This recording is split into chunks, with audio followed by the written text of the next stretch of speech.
Ce que le management promet, c'est l'efficacité. Il se présente toujours comme étant un système efficace.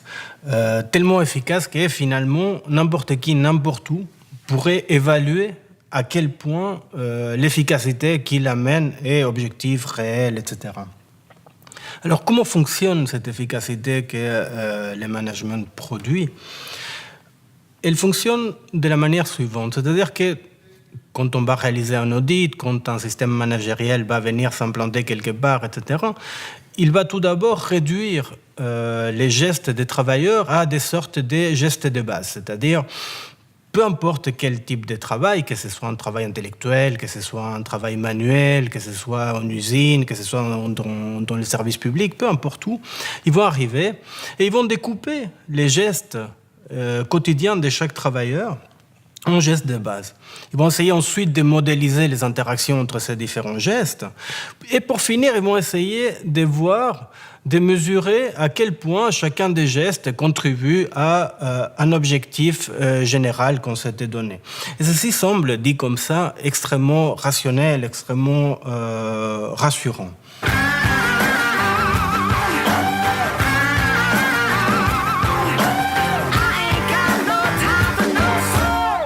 Ceci dit, qu'est-ce qui va se passer? Immédiatement, le premier réflexe qui va apparaître, la première communication qui va être faite par n'importe quelle équipe managériale, c'est d'expliquer que désormais, on voit tout un tas de choses. C'est-à-dire que désormais, tout ce qui se passe est réellement visible. C'est-à-dire qu'on a une vraie visibilité sur ce qui s'est passé sur l'entreprise, sur le service public, sur peu importe.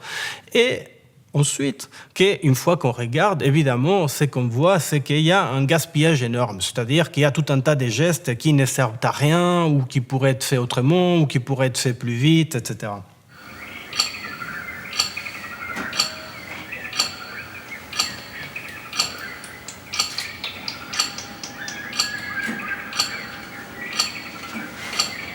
Le problème, c'est qu'on ne regarde les gestes que lorsqu'ils sont évaluables. C'est-à-dire qu'on n'est pas tellement en train d'évaluer ce qui se passe, parce que pour ça, il faudrait peut-être un regard un peu plus global, un peu plus en termes de situation, mais qu'on est en train d'évaluer ce qui est évaluable.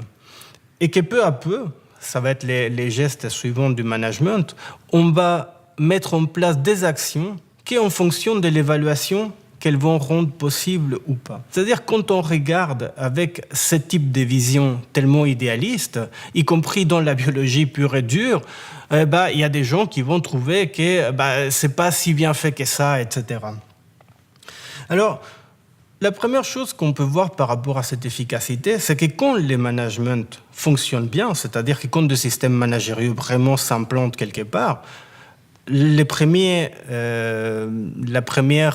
résultat qui apparaît assez rapidement en général, c'est que les corps ne tiennent pas. C'est-à-dire que les gens dépriment, qu'il y a toutes sortes de problèmes physiques, etc. C'est-à-dire que le management ne tient dans ce cas-là, c'est-à-dire quand il fonctionne vraiment, il ne tient qu'avec les anxiolytiques, avec les antidépresseurs, avec toute une batterie de psy qui viennent expliquer que les problèmes, ce sont des problèmes individuels de chacun, que c'est la faiblesse de l'un ou des autres, c'est son incapacité à assumer sa vie, etc., qui pose problème.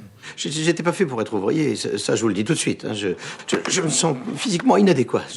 Pas une fois dans ma vie, j'ai été capable de soulever plus de 10 fois mon propre poids.